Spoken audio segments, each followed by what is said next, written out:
할렐루야. 오늘 말씀을 통해서 여러분 안에 귀한 은혜가 있기를 바랍니다. 유다 백성들은 그들의 고향 땅 고토에 무사히 도착했습니다. 그리고 잘 정착했죠. 어느새 7개월이라는 시간이 훌쩍 지났습니다. 그리고 나서 그 7개월이 되던 첫날 유다로 귀환한 모든 백성들, 약 5만 명의 백성들이죠. 그들은 일제히 모였습니다. 그들은 더 이상 지체할 수 없는 어떤 시점 앞에 다다랐습니다. 뭐냐면 바로 그 예루살렘, 하나님이 택하시고 그들에게 지시하여 주신 땅 예루살렘에서 번제의 연기가, 죄사함의 연기죠. 하나님 앞에 제사하던 그 번제의 연기가 그친 지가 반세기가 훨씬 더 넘었기 때문입니다. 이제 드디어 그 땅에서 그쳤던 번제의 연기가 다시 피어오를 때가 된 것입니다. 드디어 그 일을 위해서 이스라엘 백성들은 한 곳에 모였습니다. 뭐든지 준비가 돼야 되지요. 무르익어야 됩니다. 억지로 되는 것은 없습니다. 꽃도 봉오리만 있을 때는 저게 언제 필까 그러다가 어느 순간이 되면 피죠. 그 다음에 지금 여름에 한참 감이 열려 있습니다마는 저게 도대체 언제 익을까 하다가 가을에 보면 어느새 발그작작하게 이렇게 익어지는 것을 볼 수 있게 됩니다. 뭐든지 때가 있죠. 하나님이 그 때를 정하십니다. 이스라엘 백성들의 마음, 이제 그들의 마음을 더 이상 지체할 수 없을 만큼, 미룰 수 없을 만큼 뜨겁게 달구셨다라는 것입니다.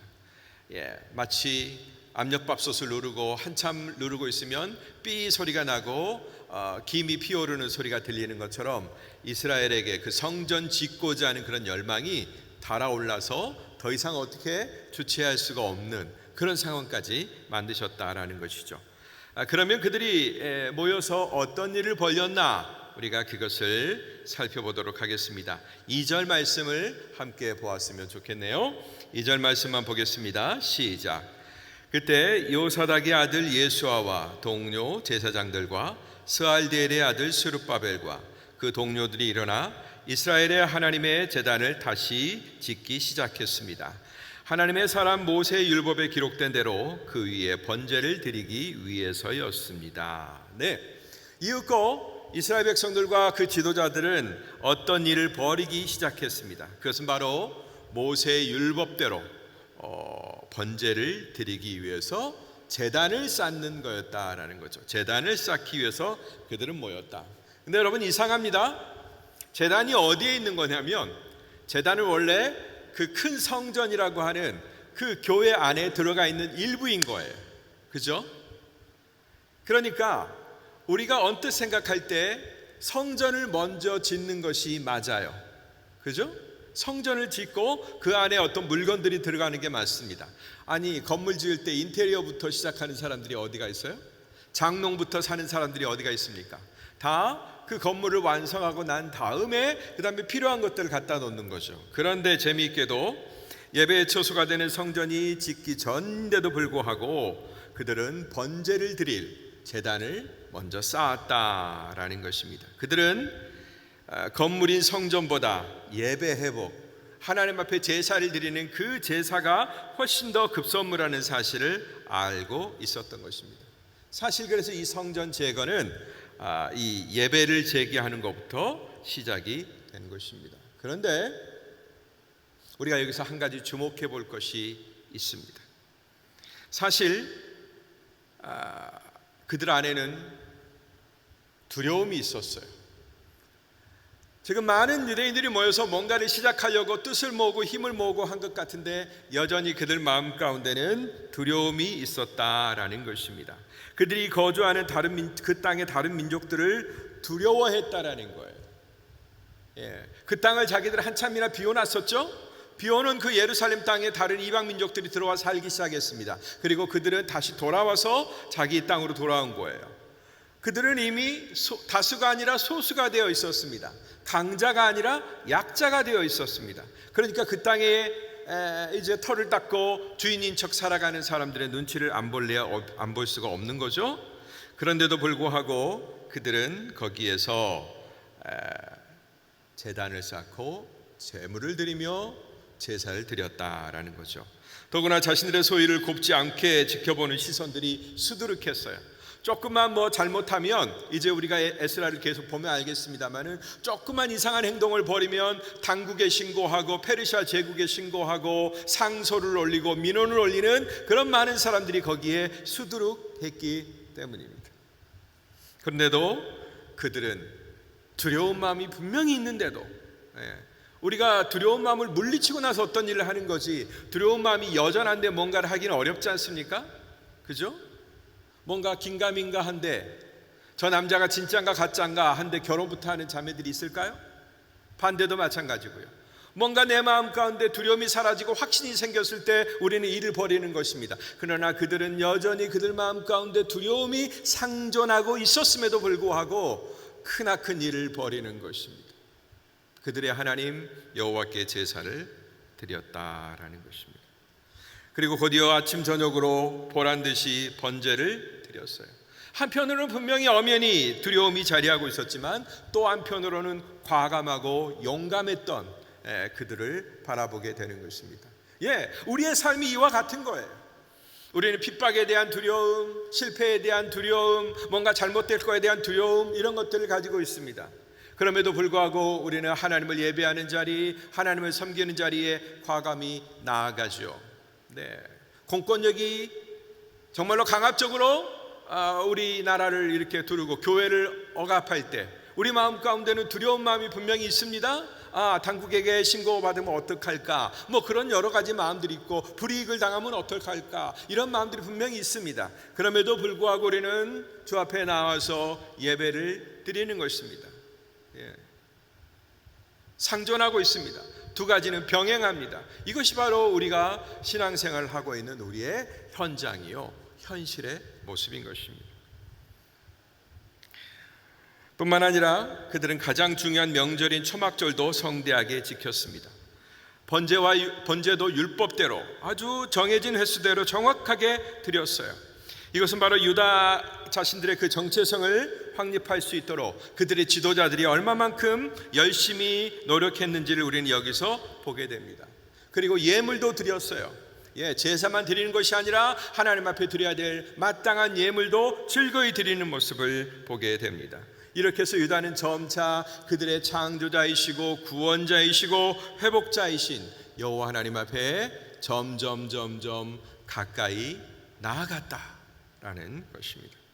자, 이제 그 이후에 어떤 일이 벌어지나요? 번제를 드리고 예배를 회복한 다음에 어떤 일이 벌어질까요? 7절 말씀 한번 살펴보겠습니다. 7절 말씀 같이 읽겠습니다. 시작. 백성들은 석공과 목수에게 돈을 주고 시돈과 두로 사람에게 먹을 것과 마실 것과 기름을 주고 페르시아 왕 고레스의 허가를 받은 대로 레바논에서 욥바까지 해안을 따라 백향목을 운반하게 했습니다. 예배가 회복되고 그들의 마음이 주를 향하여 그들의 열심이 회복되자 나머지 일들이 착착 진행되기 시작했어요.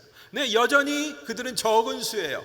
별로 많은 능력을 갖고 있지 않습니다. 그럼에도 불구하고 이제 예배를 드리고 나니까 그 하나님의 집, 우리 여호와 하나님이 우리와 동거하실 그 집을 짓고자 하는 그런 열망이 쇳물처럼 타오르기 한 거예요. 그래서 돈을 주고 대가를 지불하고 목공과 석공을 고용하고, 그 다음에 그 필요가 되는 목재를 수은으로 운반하기 위해서 저 두로에 있는 레바논이죠. 레바논의 백향목이 유명하지 않습니까? 그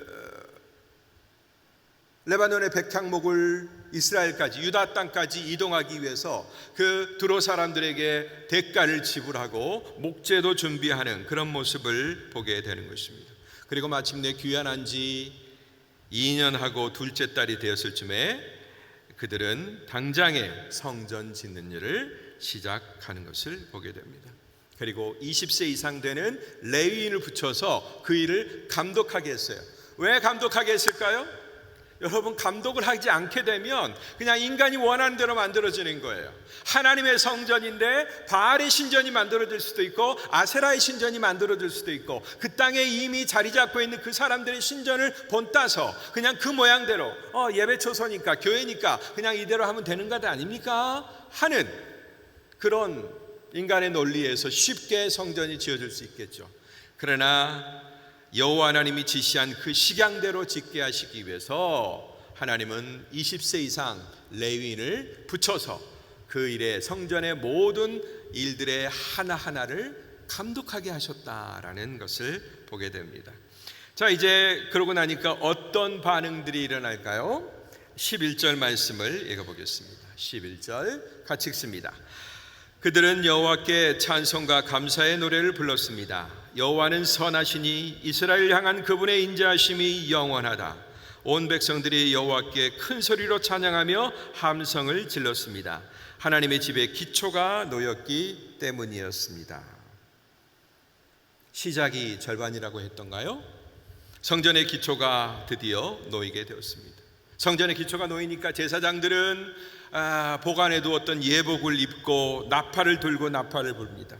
그리고 레위 사람들은 심벌들을 들고 나서 쾅쾅하고 창창 부딪히면서 그렇게 여호와를 찬양하는 모습을 보게 됩니다. 거기에 맞춰 온 백성은 기쁨에 들떠서 하나님 여호와께 감사의 노래를 부르고 큰 소리로 찬양했습니다. 이처럼 하나님의 집이 그저 쌓아진 것도 아니고 기초만 쌓이고 있는데, 기초만 만들어졌는데도 불구하고 그들의 마음 가운데는 이 기쁨이 일렁이기 시작했고 그 파도를 누구도 막아설 수가 없었던 것입니다. 근데 여러분, 거기에도 또 이상한 게 하나 있어요. 뭐냐면 거기에 이상하게 목 놓아 우는 자들이 있었다라는 것입니다. 여러분, 그냥 기쁨의 눈물을 우리가 목 놓아 운다고 표현하진 않죠. 그냥 기쁨의 눈물을 흘릴 때는 그냥 눈물을 흘리면서 감격합니다. 그냥 땅을 치면서 통곡하지는 않습니다. 그죠? 그런데 거기에 목 놓아 우는 자들이 있었다라는 거예요. 그리고 그 우는 자들을 살펴보니까 누구냐? 바로 이전 솔로몬 시대에 그 영광스러운 그 면모, 솔로몬 시대 그 화려했던 성전을 보았던 백성들의 원로들, 그러니까 포로로 끌려갈 때부터 있었던, 그리고 끌려가서 거기에서 잠시 살다가 다시 돌아왔던 그런 백성들의 원로들, 노인들이십니다. 바로 그분들이었다라는 거예요. 이분들은 솔로몬의 성전터 위에 새로운 성전터가 만들어지는 것을 보면서 목 놓아 울었다, 이렇게 얘기하고 있습니다. 이것이 성전이 회복됨에 대한 감격의 반응인지, 아니면 이전의 성전의 영광과 도무지 비교가 되지 않는 그런 초라함 때문인지 우리가 무엇이라고 정확하게 가늠하기는 어렵습니다. 그러나 목 놓아 울었다라고 하는 그 슬픔의 울음소리는 기뻐 소리치는 자의 외침 속에 완전히 묻혀버리는 것을 우리는 여기서 보게 됩니다. 느헤미야가, 같은 시대를 살았던 느헤미야가 성회를 벌리면서 이스라엘 백성들에게, 유다 백성들에게 한 말이 뭐예요? 봐라, 오늘은 기쁨의 날이다. 여호와를 기뻐하는 것이 너희의 힘이니라. 아멘. 그렇습니다. 예배자들은 여호와를 기뻐하는 것입니다. 자기들의 죄를 슬퍼할 수도 있겠고 아파할 수도 있겠지만 궁극적으로는 내 모든 죄를 사하시고 나를 징계하셨던 모든 징계가 사라지고 나를 눌렀던 모든 부자유가 완전히 제거되는 그런 구원을 맛보기 때문에 느헤미야처럼 외칠 수밖에 없는 거예요. 보라, 여호와를 기뻐하는 것이 너희의 힘이다. 아멘. 그렇습니다. 여호와를 기뻐하는 것보다 더 큰 힘은 없는 것입니다. 그래서 그날만큼은 신나서 외치는 그 기쁨의 소리가 모든 것들을 압도해 버렸어요. 원로들이 슬픈 모습을 가지고 땅을 치면서 목 놓아 울었지만 그런 울음소리도 다 상쇄되고 말았다라는 것입니다. 이렇듯 하나님을 진정 기뻐하고 대책 없이 그분을 좋아하는 마음에서 비롯된 예배, 하나님이 너무 좋아서 견딜 수 없어하는, 그냥 그분에게 푹 빠져버리는 그런 믿음, 그런 예배, 그것이 바로 하나님이 가장 기뻐하시는 예배인 것입니다. 따라 합시다. 푹 빠지는 예배를 드리자. 푹 빠지는 예배를 드리자. 우리의 예배가 그렇게 하나님께 푹 빠진, 잠시라도 1분 1초라도, 아니 어떤 순간이라도 하나님에게서 눈을 떼지 않으려고 하는 그런 열정 말이죠. 그것을 동원하여 드리는 예배가 하나님이 가장 기뻐하시는 예배가 되는 것입니다. 우리가 이렇게 방금 본 것처럼 진실되고 진정한 예배 이후에는 반드시 형용할 수 없는 감격이 몰려오게 되어 있습니다. 왜냐하면 하늘과 소통하는 문이 열렸기 때문입니다. 거침없이 하나님 앞에 달려가서 그분에게 완전히 반했다라는 그런 눈빛으로 그분을 우러러보는 것, 그리고 온갖 사랑의 언어로 그분께 속삭이고 경외함과 찬사가 가득한 그런 노래를 그분 앞에 외치는 것, 그리고 감동과 감격으로 그분의 손을 붙잡고 자기 볼에 갖다 대면서 당신은 나의 최고의 사랑스러운 존재이십니다, 이렇게 고백하는 것이야말로 최고가 아니고 무엇이겠습니까? 가장 보고 싶었던 사람을 보는 것처럼, 가장 만나고 싶었던 분을 또 만난 것처럼, 오랜만에 정말로 잃어버렸던 최고의 친구를 다시 만나서 얼싸안고 부여잡고 볼을 비비고 눈물을 흘려 좋아하는 그것처럼 하나님을 그렇게 기뻐할 때 하나님의 마음이 어떠시겠어요? 우리 젊은이들도 그 사랑을 아이돌 스타가 아닌 진정 하나님께 돌릴 수 있어야 됩니다. 가끔가다 유튜브를 보면 BTS, 저는 왜 그렇게 유명한지는 모르겠습니다만은 그 모습에 그냥 폭 빠져서 잠깐도 1분의 10분의 1도 10분의 1초도 결코 놓치지 않고 그것만 바라보려고 하는, 그 다음에 자기가 좋아하는 스타가 나오면 그냥 자동적으로 꺄 소리가 나오는 그런 모습을 바라봅니다. 왜 그런지 모르겠지만 그것도 우리나라 사람들뿐만이 아니라 전 세계의 10대 젊은이들이. 그러나 우리는 그런 감격과 사랑을 진정 받으셔야 될 그분에게 돌릴 수 있어야 되겠다라는 것입니다. 하나님과의 관계 회복은 진정성 가득한 예배로부터 시작이 됩니다. 그러므로 성도들은 다 빼앗겨도 건강을 빼앗길 수도 있고요, 내 지위를 빼앗길 수도 있고요, 내 부유함을 빼앗길 수도 있고요, 내 기회를 빼앗길 수도 있고요, 내 자존심을 빼앗길 수도 있고요, 세상에 있는 모든 것들을 다 빼앗긴다 하여도 이 예배만큼은, 하나님 앞에 나아가는 이 예배만큼은 결코 사수해야 하는 것입니다. 우리의 모든 것을 걸고 이 예배의 자리를 사수해야 하는 거예요.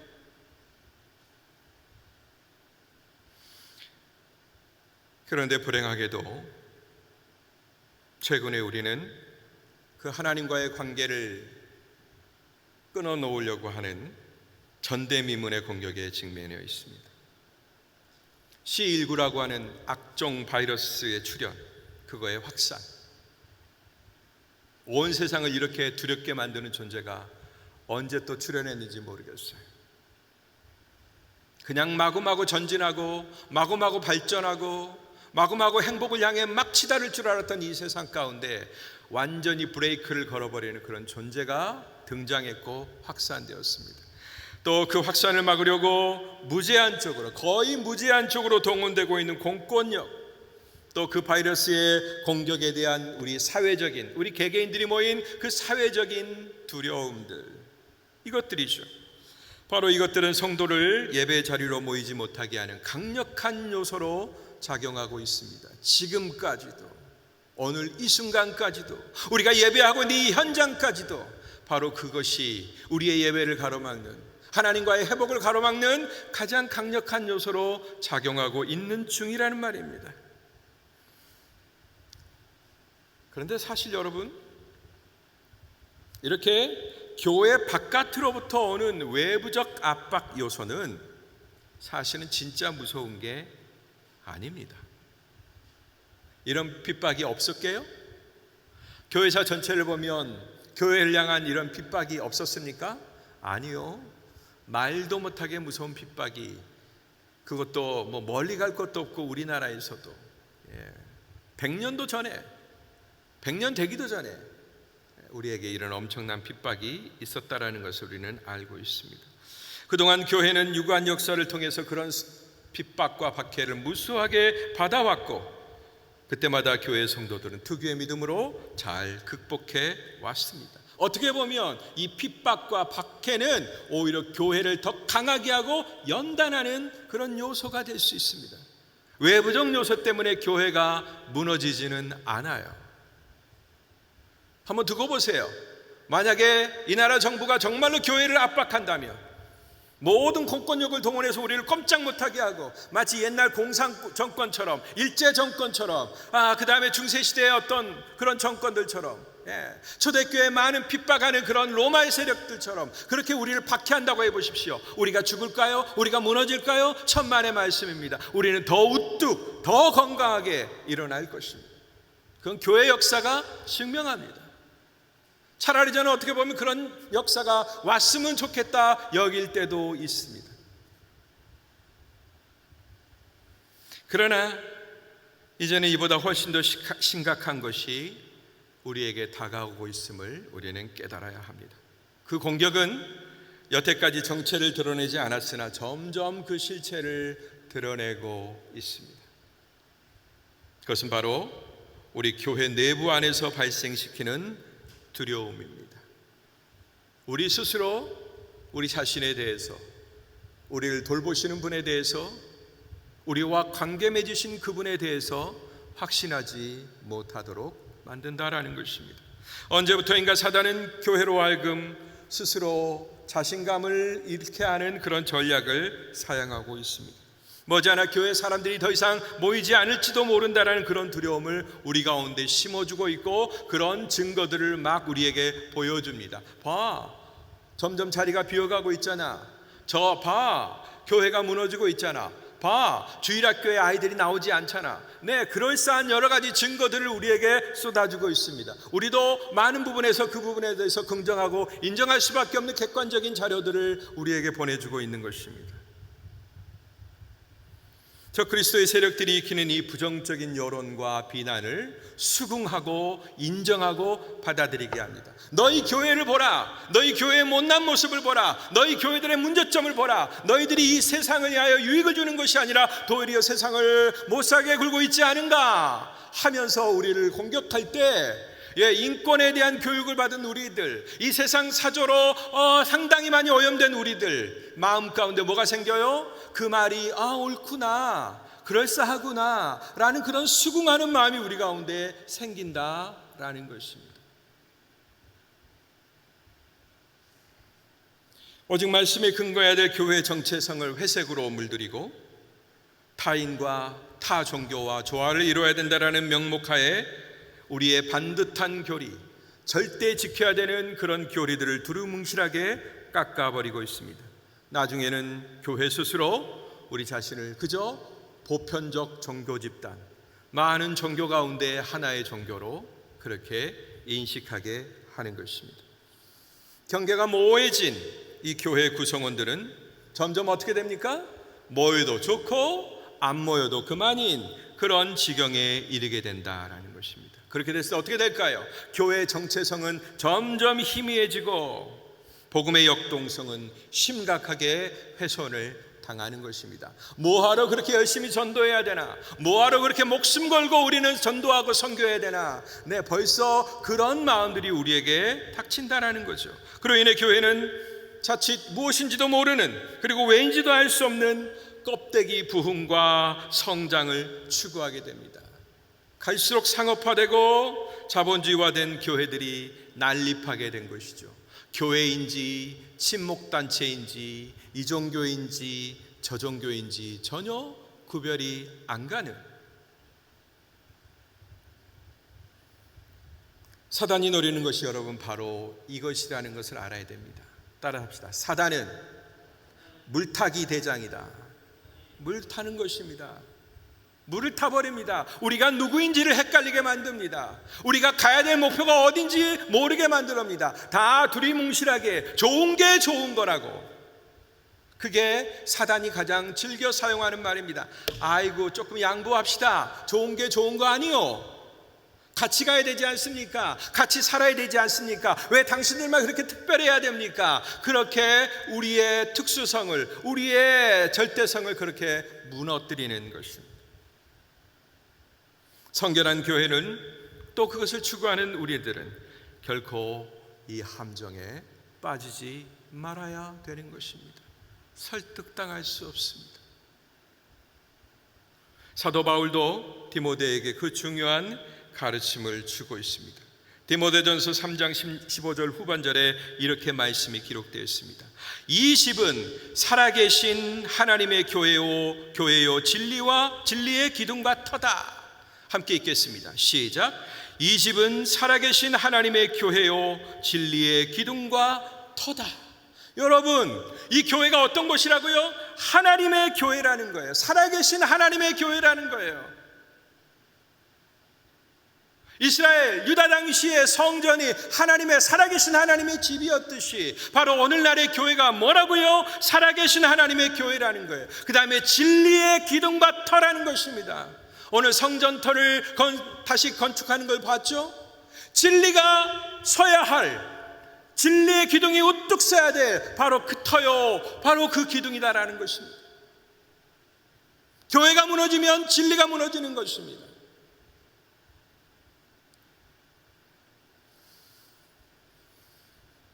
그러나 교회 안팎으로부터 예상치 못한 두려움이 밀려오고 어느덧 많은 성도들은 의기소침해하고 있습니다. 그러면 에스라 시대의 위대한 믿음의 선배들은 그 동일한 두려움을 어떻게 극복했을까? 네, 우리가 오늘 말씀 소개해 보았죠. 그들은 분명히 그들 주변에 있는 이방 민족들을 두려워했습니다. 그 땅을 차지하고 있는 다른 이방 민족들이 이스라엘 백성들, 유다 백성들의 소위를 어떻게 볼까봐 신경 쓰며 그들을 두려워했습니다. 그러나 어떻게 했죠? 그들은 제단을 쌓았습니다. 또한 부름받은 일꾼들은 위기의 시대에 주의 백성들을 어떻게 이끌었는가? 아니나 다를까? 교회의 재건이 무엇보다 시급한 그때 여호와 하나님은 많은 사람들이 일으키셨어요. 오늘 우리가 만나는 에스라, 동시대의 인물 느헤미야, 그 다음에 총독 스룹바벨, 제사장 여호수아, 선지자 학개 스가랴까지 각계의 사람들, 정말로 탁월하고 열정적인 사람들을 보내셨어요. 그리고 누구보다도 그들을 단단한 강건한 믿음으로 무장시키셨습니다.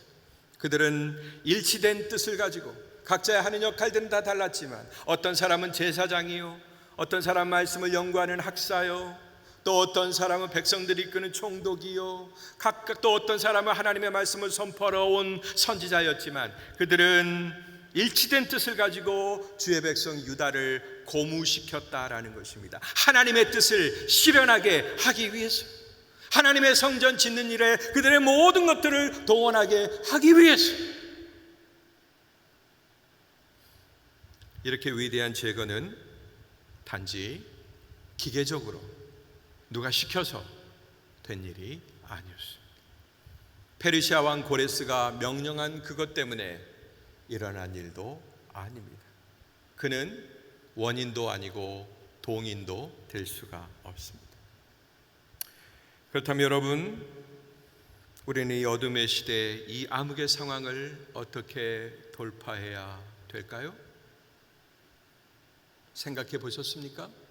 그냥 잠자코 있다가 이 위기의 순간이 그냥 막 별일 없던 것처럼 지나가기를 바라지는 않으셨습니까? 시대가 달라지고 우리가 직면한 환경은 정말로 특수한 상황이기 때문에 이것들을 연구한 무슨 미래 전략가, 교회 전략가 이런 사람들을 만나서 우리가 그들의 충고에 귀를 기울여야 됩니까? 지금 이 세계만 해도 세계를 전망하는, 미래 세계를 전망하는 많은 사람들이 다 자기의 목소리를 내고 있습니다. 또 그것을 듣고 많은 사람들이 여론을 일으키고 이래야 된다, 저래야 된다 휩쓸리기도 하죠. 그렇다면 우리 교회도 그렇게 해야 될까요? 그러나 우리가 겪어온 교회의 전 역사를 살펴보아도 교회가 그런 방법으로 회복된 적은 없습니다. 단 한 번도 없습니다. 세상에 적응하는 방식, 세상이 이러가니까, 사조가 이렇게 흘러가니까 우리는 거기에 적응해야 된다, 효과적으로 적응해야 된다, 이런 방식은 교회의 생명력을 더욱 시들게 할 뿐입니다. 그러면 무엇입니까? 무엇이 우리 교회를 회복시킬까요? 무엇이 다시 우리를 부릴 듯 일어나게 만들까요? 그것은 바로 의심할 여지 없이 온전한 예배의 회복인 것입니다. 아유, 그럴 줄 알았어. 너무나 뻔하고 식상한 말이어서 여러분 별로 감흥이 느껴지지 않습니까? 그러나 여러분, 저에게도 그런 말을 요구하지 마시고 세상의 그 어떤 스피커에도 여러분 그런 요구를 하지 마십시오. 다른 답을 달라고 요구하지 마십시오. 오늘 에스라가 우리에게 제시하는 방법도 바로 그 방법이기 때문입니다. 예배의 회복이에요. 그들은 하나님의 집, 하나님의 전을 짓기 전에 예배부터 회복하고 가는 모습을 보게 됩니다. 그것이 그들의 동력이 되었어요. 그것이 그들에게 힘이 되었어요.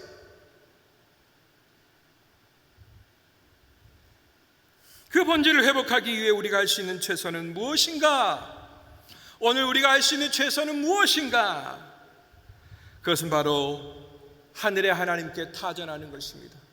우리가 온전한 예배를 드리게 해주십시오. 우리가 온전한 예배자로 서게 해주십시오. 바로 그런 능력을 달라고, 그런 간절함을 달라고 절실하고도 간절하게 하나님을, 우리의 구원자를 불러야 되는 것입니다.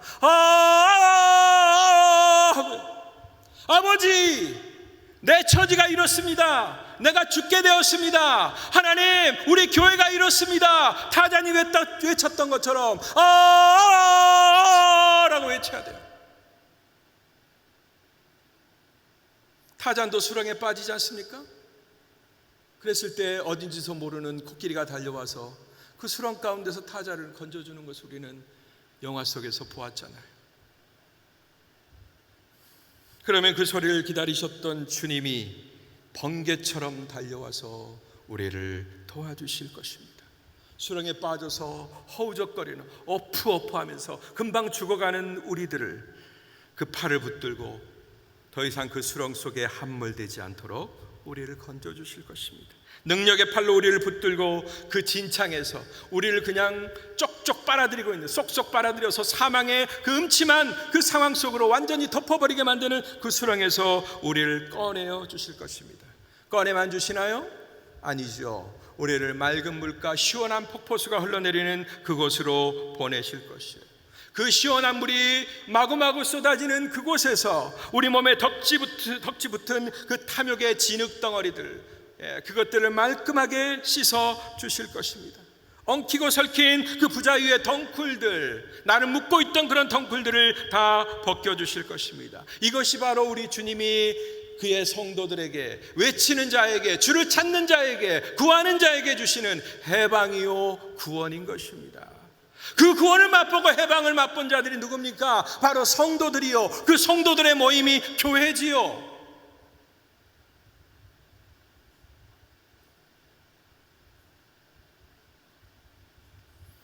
거추장스럽기만 했던 이 땅의 장식들, 뭐가 있습니까? 그리스도인이라는 이름 외에 우리가 더 찾으려고 하고 더 갖다 붙이려고 했던 주님의 사람이라는 그것 외에 내 머리에 갖다 붙이려고 하고 내 어깨에 갖다 붙이려고 하고 내 가슴팍에 갖다 붙이려고 했던 그 많은 장식들,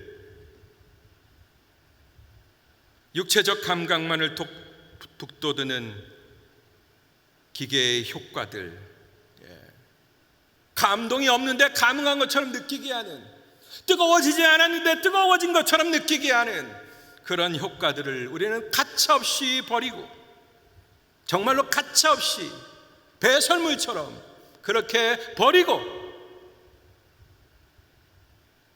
오직 주님으로 채워지는 빈 마음으로 주 앞에 나아가야 하는 것입니다. 주의 말씀은, 그분의 은혜는 결코 이 땅에서 많고 많은 그런 쾌락적 자기만족의 도구가 될 수가 없습니다. 어떤 이들은 이 신앙마저도, 믿음의 일마저도 자기를 기쁘게 하는 엔터테인먼트 요소로 삼는 사람들이 있습니다. 반짝의 즐거움을 위해서, 반짝의 위로를 위해서, 반짝의 격려를 받기 위해서 주 앞에 나오는 이들도 참 많습니다. 영원하신 주님의 은혜가 일회용 데일밴드처럼 되어버린 그런 시대를 우리는 살고 있는 것입니다. 그러니 교회가 어떻게 안 무너집니까? 그러니 교회가 어떻게 이 세상 문화 가운데서 배겨냅니까?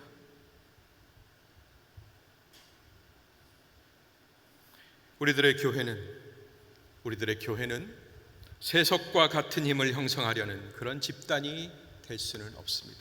세속에서 자랑하는 그런 힘들과 똑같은 힘을 추구하는 그런 집단이 될 수가 없는 거예요. 그렇게 하는 순간부터 우리 교회는 점점 주님으로부터 멀어지는 것입니다. 그러므로 우리는 오직 상한 마음과 가난한 심령, 그리고 주님 한 분만으로 채워져도 만족하는 그런 순수한 갈망, 그것을 가지고 주님 앞에 나아가야 하는 것입니다. 무슨 만족을 구합니까? 어떤 짜릿함을 구합니까? 우리 주님의 만족은 찰나의 만족이 아니라, 잠깐의 만족이 아니라 우리 영혼 근본의 깊은 곳을 완전히 채워주시는 완전한 만족이요, 결코 달아 없어질 수 없는 그런 은혜인 것입니다. 그러면 마치 거짓말처럼, 이렇게 우리가 하나님을 추구하면 마치 거짓말처럼 무너졌던 성전이 다시 우리 앞에 펼쳐지게 될 것입니다. 그것을 보고 감격으로 우는 자들, 또 그것을 보고 기쁨으로 소리치는 자들 모두가 다 주 앞에서 노래하며 아무런 체면도 없이 격의도 없이 그렇게 주를 노래하게 될 것입니다. 바로 이것이 주님이 찾고자 하시는 교회의 모습이요, 주님이 다시 이 땅에 짓고자 하는 진정한 교회의 모습인 것입니다. 제대로 찾읍시다. 우리 주님께 기대할 것을 기대하십시다.